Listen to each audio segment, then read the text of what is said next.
All right, buckle up for a deep dive. Well, it's a little different than our usual fare. Hmm. We're going to be exploring a topic that might make some folks a little uncomfortable. Okay. We're going to be talking about Gender Benson's fascination with breasts. Interesting. Now, Jen identifies as a crossdresser, and her blog post is our source material today. Okay. So we're going to dive into her world and see what we can learn about gender identity, Mm-hmm. societal norms, and the complexities of attraction. Yeah, Jen doesn't shy away from her desires. No. Her blog post opens with a pretty bold statement. I love tits. What crossdresser doesn't? Wow, yeah, that's certainly an attention-grabbing way to start a post. It definitely is. It makes you stop and think. It does. It also raises some interesting questions about cross-dressing in general. Okay.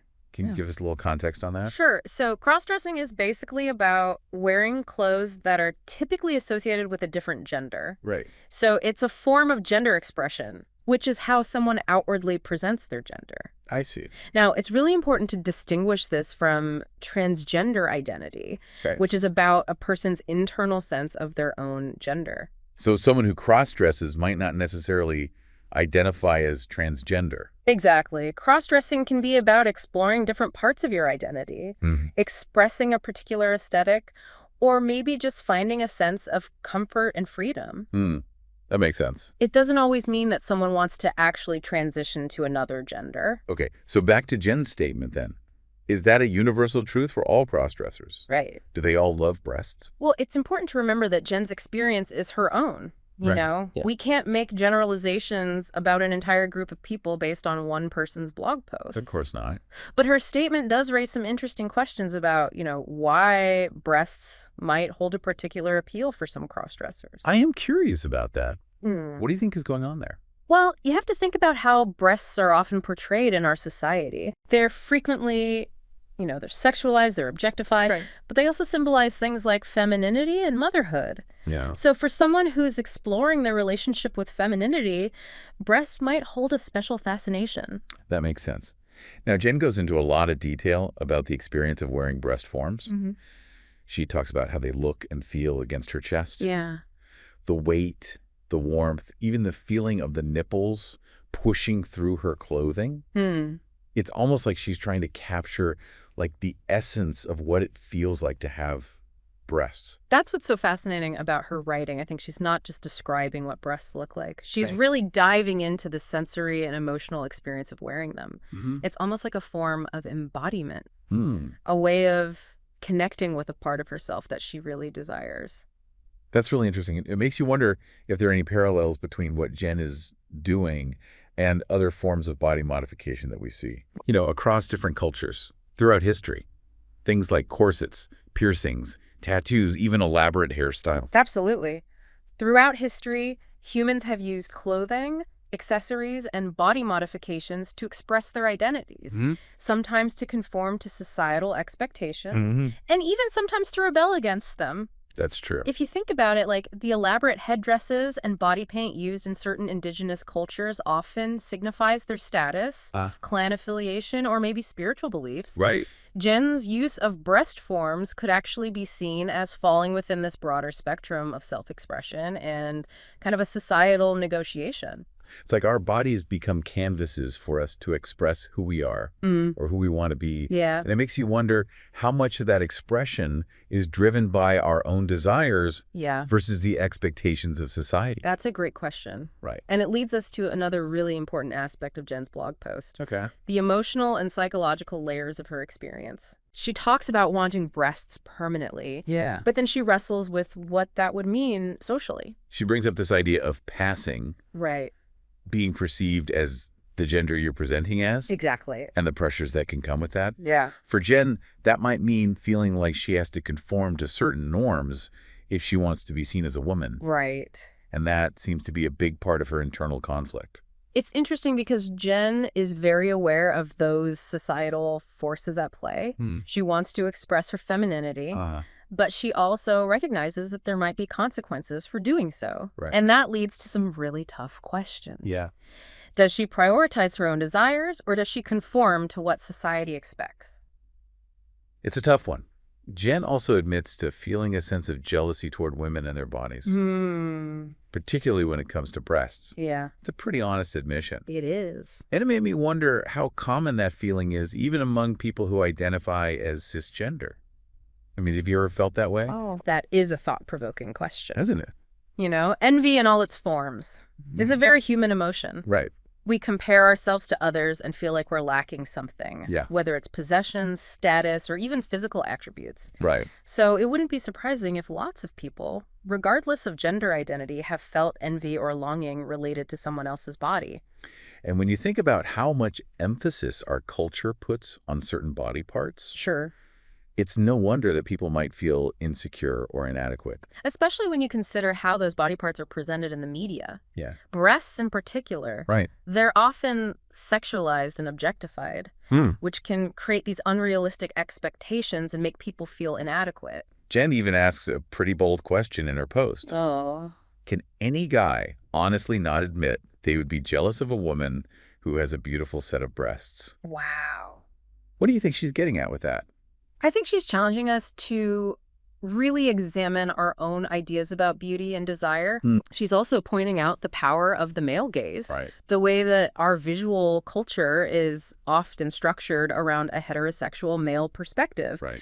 And that perspective has a big impact on how women's bodies are perceived and judged. So it's not just about individual preferences. No. It's about these broader cultural forces that are actually shaping those preferences. And that's where things get really interesting, because it's not just about men looking at women. Right. It's about women internalizing those messages and starting to see themselves through that lens. It's a really complex dynamic. It is. And it's something that Jen seems to be grappling with in her own experience. Yeah. You know, she's attracted to breasts, Right. but she's also very aware of the societal forces that have shaped that attraction. Yeah. It's like she's both participating in and critiquing the system at the same time. And that's one of the things that I find so fascinating about her blog post. It's raw, it's honest, Yeah. and it really makes you confront some uncomfortable truths about yourself and the world. It does. But it's also surprisingly funny at times. Oh. Like when she tells that story about her friend Right. who told her if guys had their own tits, they would never leave home again. Oh, yeah. That comment, while it is funny, It is. it really highlights how breasts are often seen as these objects of desire and fascination. And it makes you ask, can we appreciate the beauty and sensuality of breasts Right. without objectifying them, without reducing them to just sexual symbols? It seems like there's a real tension there. On one hand, we want to celebrate the beauty of the human body in all its forms. Sure. On the other hand, we don't want to be part of the objectification and exploitation of women. Of course not. So how do we find that balance?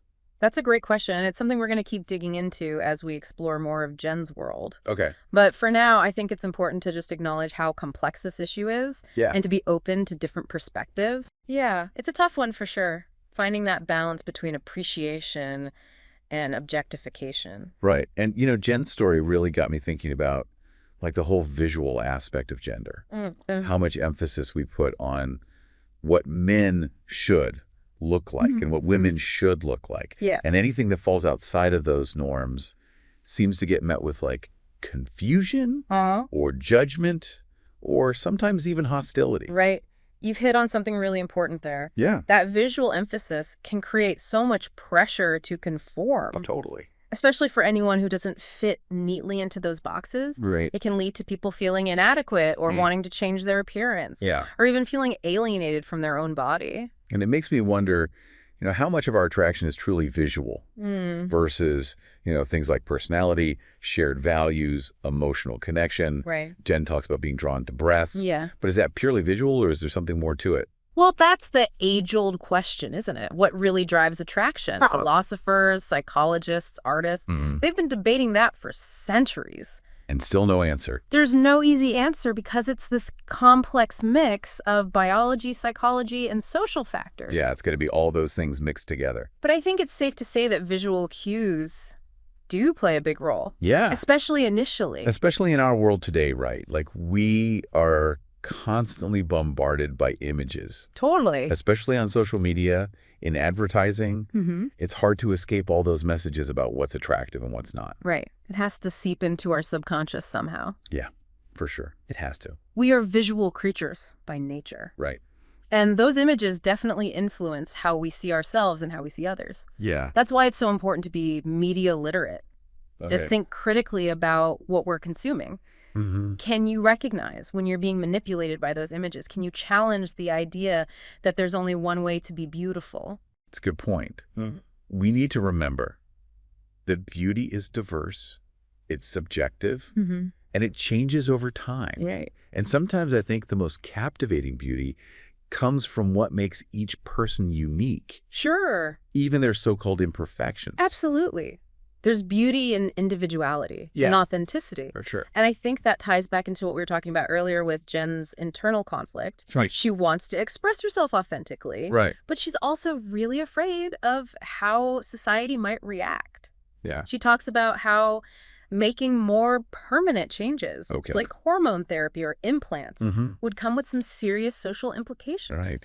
She mentions that pressure to pass as a woman. Exactly. And for someone in her position, that decision to transition, whether medically or socially, is incredibly personal. It is. It involves weighing so many factors. Yeah. Your identity, societal expectations, risks, benefits. It's a journey that takes a lot of courage. And there's no right way to do it. No. What matters most is that each individual feels safe and supported to express themselves authentically. Right. However they choose. Exactly. And that's where allies come in, right? Creating a more inclusive and accepting society where people can be themselves without fear of judgment. Absolutely. Allies listen with empathy. They educate themselves about other people's experiences. Right. And they challenge discriminatory attitudes. Yeah. It's all about building a world where everyone feels safe and empowered to just be themselves. Jen's story, as raw and as vulnerable as it is, it's really taken us on a pretty profound journey. It has. We started with, I love tits. Right. And now we're talking about societal pressures, identity, acceptance. It's the beauty of these deep dives, isn't it? It is. We start with one piece of source material and then uncover all these layers of meaning that we might not have even anticipated. Right. It's like peeling back the layers of an onion. Exactly. Just when you think you've reached the core, there's more to explore. Yeah. Speaking of exploring, remember that funny comment that Jen's friend made? Which one? If guys had their own tits, they would never leave home again. Oh, yeah. What do you make of that? That's a great example of how humor can sometimes reveal a deeper truth. On the surface, it's a lighthearted joke. Right. But it speaks to how breasts are so often perceived as objects of desire and fascination. It makes you think about how much they're used in advertising. Right. In the media, even in our personal relationships. Yeah. Think about all the products that are marketed using images of breasts, from cars to beer to clothing. Yeah, it's everywhere. It's almost like they're this universal symbol of desire. Right. Something that can sell anything. And that's where we need to be critical, right? Recognize when we're being manipulated by those images. Challenge the idea that breasts are just objects to be consumed or objectified. They're a part of a woman's body, and they deserve to be respected. Absolutely. But respect also means acknowledging their complexity. Right. Breasts can be a source of nourishment, pleasure, sensuality, even vulnerability. They're definitely not just decorative objects. And they're certainly not something to be joked about in a way that reduces women to just their body parts. Right. Humor can be powerful, but it's important to use it responsibly when humor reinforces stereotypes or objectifies individuals. It can be really harmful. So how do we find that balance? How do we appreciate the humor in Jen's friend's comment without perpetuating those harmful attitudes? It's about context, I think. It's about intent and thinking about the impact that our words might have. It's also about being open to dialogue, listening to different perspectives, and being willing to challenge our own assumptions. Even when we're trying to be funny, we need to be mindful and respectful. Yeah, it really comes back to respect, doesn't it? And maybe like taking a hard look at ourselves. Totally. Like looking at our own biases. Our own assumptions. And how they might be shaping our views. Exactly. Recognizing that, humor can be kind of a double-edged sword. For sure. It can be used to connect with people, to Mm-hmm. lighten the mood, Yeah. even to challenge those norms we were talking about. Huh? But it can also be used to reinforce those harmful stereotypes Yeah. and to, dismiss or belittle others. So maybe the key is being mindful of that line between humor that punches up Right. versus humor that punches down, Exactly. and being willing to, call out harmful jokes when we hear them, Yeah. even if it means having some uncomfortable conversations. Sometimes those are the most important conversations to have. They really are. Yeah. Jen's blog post might seem lighthearted on the surface, Mm-hmm. but it's actually led us to some pretty deep conversations. It really has. We've talked about gender identity, Yeah. societal norms, Uh-huh. the complexities of attraction, the Mhm. power of personal expression, Right. the impact of media, All really important topics. and even like the responsible use of humor. It's pretty amazing how one person's story I know, right? can spark so many different lines of inquiry. It's like what I love about these deep dives. What's that? You never know where they're going to take you. It's true. We could go anywhere. We started with this simple question, Yeah. like, do all crossdressers love breasts? Right. And we ended up exploring all these different facets of human experience. It just goes to show you that everyone has a story. Yeah. And those stories can teach us so much about ourselves and the world around us. So as we wrap up this deep dive into Jen's world, Mm-hmm. what's one thing you hope our listeners take away from this conversation? I hope they're inspired to approach these topics with curiosity, Okay. empathy, Hmm. and an open mind. Yeah, Gender and sexuality are complex. they are. There's so many different facets, and there's no one right way to experience or express them. I love that. And maybe this deep dive has encouraged you to think a little bit more critically about the messages that you're getting from the media, from Mhm. society, even from your own internalized beliefs. It's all about challenging the status quo Right. and imagining a world where everyone feels safe to be themselves. What possibilities might open up if we embrace that diversity? It's a great question. It is. It's something to think about. Definitely. Well, on that note, I think we'll leave you to continue your own deep dives into the complexities of human nature. Sounds good. Until next time, keep exploring, keep Yep. questioning, Yeah. and keep the conversation going. Always.